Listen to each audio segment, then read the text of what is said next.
It's been months since the release of Unity of Command 2, a game you and I were waiting for because we just couldn't get enough of Unity of Command proper. A World War II hex war game with invitingly simple controls, clear and innovative basic game mechanics, austere but compelling looks, and eye-wateringly tough campaigns as the two sides of the Eastern Front. We loved it. Except for the occasional breakups because of the million tiny little annoyances the game actually had. We still love it, but it's been almost a decade, and the new one is out, which demands we peak. And peaked indeed I have, for over 50 hours no less, having finished the campaign twice on Classic and Normal, with some exposure to Easy, and that Alpha Grognard Stahlehelm Chamber Pot level, which has given me a fertile medium to ferment a few comments in.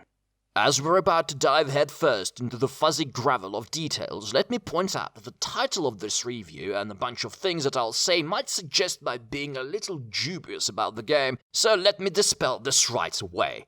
The Crowers have done it. The game is solid. Solid. If you're a fan of the original Unity of Command, just stop doing whatever you're doing right now. Don't forget to wipe the stains. Go buy the sequel and never look back. It improves everything and loses virtually nothing. A near perfect evolution. The Croats have done it. Now, what if you are new? New to Unity of Command, new to computer wargames? I've got a suspiciously coloured caveat prepared for you later. Don't misunderstand, the game is still fantastic, but there are a few things that warrant more discussion first. So let's proceed to the nitty-gritty, shall we? In a world faced with trenches, fortified cities, and unfluffy cakes, you will discover your 25-pounder, your M1 Garand, and a big-ass bag of baking powder may just not cut it anymore. You'll hit the dust torn apart by a pillbox machine gun. You'll burn alive inside a tank lost in the winding streets of an Italian town. Your patisserie will collapse into a pool of repulsive sugary glop. Hopeless, desperate. But there is a way to break out of the viscous circle. The mouse wheel, spin the gamut of attack abilities and turn the planet away from disaster. Now it is up to you to swing the battle 360 degrees, so get rolling. I love the mouse wheel because it's so radial. I think that's quite enough. But alternative action selection using the mouse wheel has been a part of the series since the original Unity of Command. Its successor elevates this to a new level and uses the wheel to bring out one of its most delightful innovations. Every turn of this revolving source of fun brings precious new options in what would have been a dead end in the original game. Coming up against an elite unit and getting 0 to 5 odds, no need to send all your troops to certain death just for the hope of scratching the paint on the defenders' helmets. Bring some artillery and use fire superiority to suppress the drizzling turds out of them. Or if the terrain is kinda difficult and the enemy are heavily entrenched, launch a set-piece attack to soften them up with your infantry before a breakthrough can be made. On a side note, the sound clip the developers chose for this ability feels very evocative. You hear the whistle and you know it's not about tough operators mumbling tactical lingo into a radio. It's about ordinary guys in uniform and how ugly things are about to get for them. Finally, the feint attack ability is an excellent one-size-fits-all choice for any tight spot.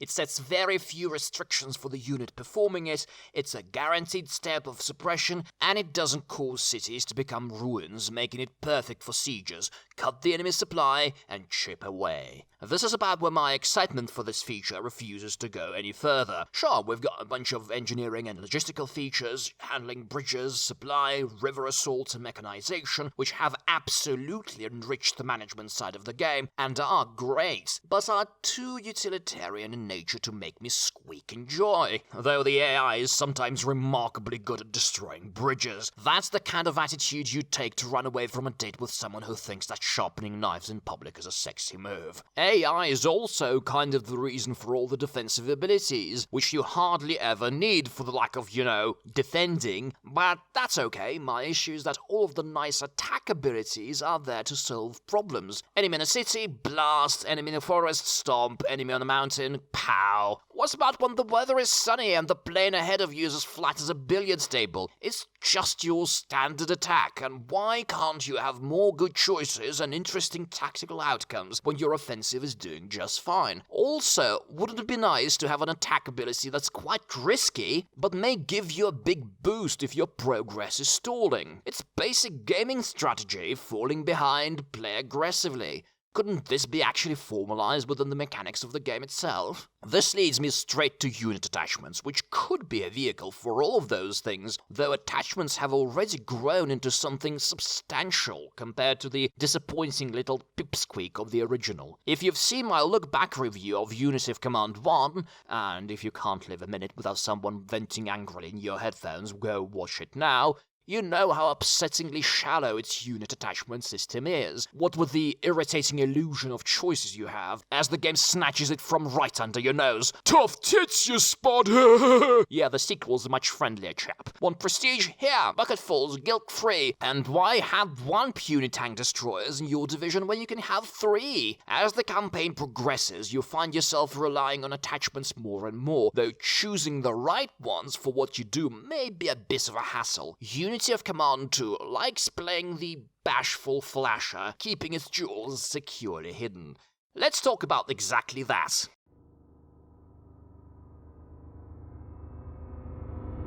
This is probably the thing that bugs me the most about this game. The predicted battle result sheet stroke, list of objectives box stroke, the rectangular doodad dangling on the right side of the screen. Pray tell, sir, why is it not interactive? It wasn't in Unity of Command 1, but the sequel has been made from scratch. I can't even swing the pointer there and get a tooltip to explain what all these bonus icons mean. You're expected to try everything and see what it does. Tooltips! Why so stingy? Give me more information, and why not a little flavor text for the attachment steps, and maybe a little tip on what they do and how to use them, and why this horrifying shorthand? I don't see anyone seriously using these formulas while playing the game. You know what you do? You choose the combat power, you look at the odds, the cursor shows you, you pull the trigger. You don't read and decipher the assembly language-looking paste of text. Why show it at all? Or with so much space left, why not use plain human language? English is a good option. Or graphics to explain the game mechanics I'm about to use.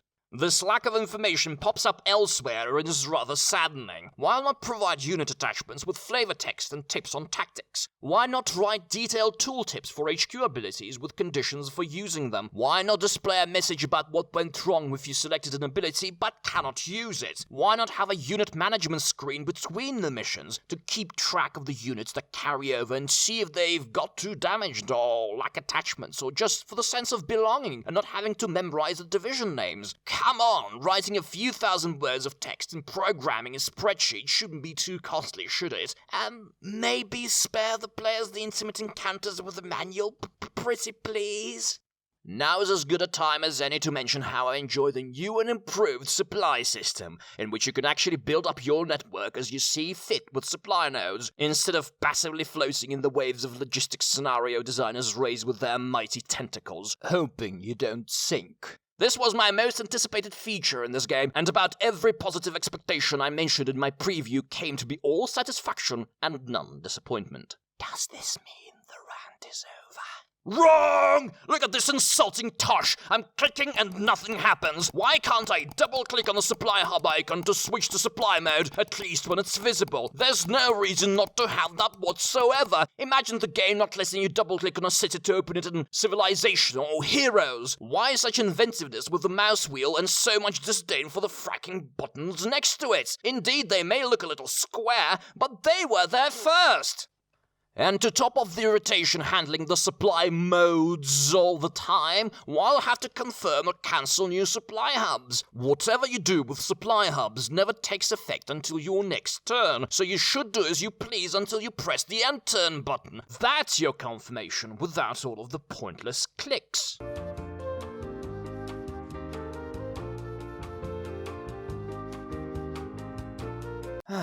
Let's just end with something I'm only moderately underwhelmed by, shall we?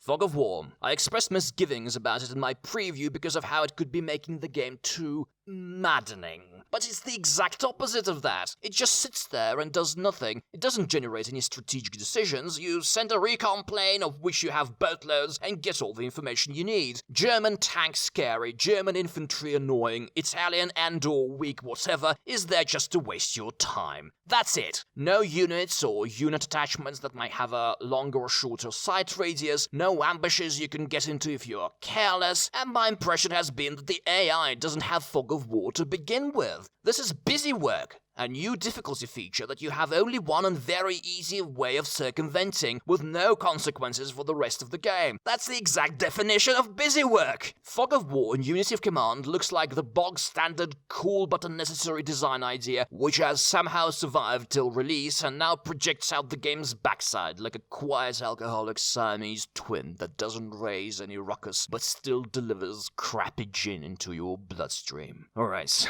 the metaphor is getting melancholic. Bold, let's talk some outrage!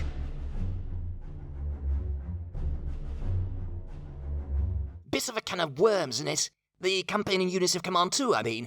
Not really, but there's this abhorrent quizzical spectre floating about in the reviews and comments on Steam and forums. What about the Germans? Is the ghostly moan of the day. Yes. The game launched with just a Western Allies campaign, from the expulsion of the Axis forces in Tunisia to victory in Europe. Isn't that a little unorthodox? Panzer General, Panzer Corps, Unity of Command 1 all included playable Germans first. It makes sense. Just look at their hearts melting as a wee panther rolls out into the screen. But let's do some accounting. Original Unity of Command had just 18 scenarios across 2 campaigns and a demo map in Crimea. Between Wadi Akarit and End at the Elbe, the sequel takes you on a journey of a whopping 32 missions, almost twice as many, and still no Germans. Enough to get you bubbly ragey? Well, tough, because I believe this is an impressively cool move made by 2x2 Games and a ballsy one to boot. Let's just hope it hasn't hit their sales too much. Here's why. What wearable-friendly alternatives could the game have adopted? 1. We could have got 32 missions of goose-stepping for the glory of the Reich. 2. There could have been campaigns for 2 factions, 16 missions each. Neither of the two is impervious to criticism. Very well, what's wrong with the first one? I'd say 32 missions wouldn't be enough to represent a large enough chunk of the war at the level of detail the developers have set. The Germans were all over the place, actively fighting from day one until the fall of Berlin. There's so much to cover to begin with. Plus, they lost a buttload of battles in the entire war, so the room for alternative scenarios is vast, and we shouldn't accept any compromises in our ability to rev up our tigers and apolitically rewrite history, should we? In contrast, the Western Allies campaign that we've got has a limited enough scope to be pleasantly detailed, while the Allies actually achieved most of what they intended in 1943 to 45, so no huge demand for alternative scenarios, and so this part of the war is covered, and the developers can focus on other things instead. Why not have 2 campaigns then, like the original? Why not indeed, though my suspicion is that once again practical issues got in the way. Say we've got 2 mirrored campaigns, same theatre, same time frame, and immediately we face a problem. Germans were almost invariably defending during this period, and while the game's AI deftly juggles all of the tactical tricks of the game, it can do little more than unleash an avalanche of units to simulate deep offensive strategy, and mending this defect would have taken more work and probably resulted in less content in the game overall. Alright then, let's send the Germans off to the beginning of the war, like 1940 and Fall Gelb, the invasion of France. It's the same theatre even, isn't it? Certainly, and a not insignificant amount of new assets to represent the early war armies, orders of battle, and frontline positions. What, fewer scenarios again? I'm afraid so. It really seems like what we've got, while not ideal, is the best of all realistic options. The original campaign is excellent, and if the second game is anything like the first, the DLCs are going to be even more polished, and it's there that I want to see my Wehrmacht campaigns, with no repeats of the Panzer Corps story, where the original German campaign looked great until all of the expansions. Now it seems all over the place, and a feeble squib where you expect a blast. I also appreciate the change in perspective from the original game, the airborne in naval invasions, and actually finding out how big of a role the French played in liberating Europe. Illuminating.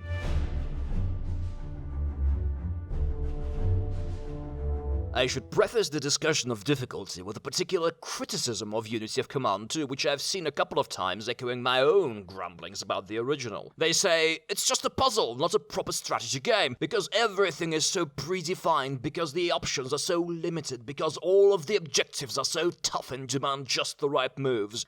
This is a bit reductive, frankly, because you can find these kinds of restrictions in virtually every game. A Spectrum would be a better analogy, with literal jigsaw, crossword puzzles, Sudoku, Minesweeper, and all the classic adventure games on the one hand, and open-world sandbox exploration games on the other.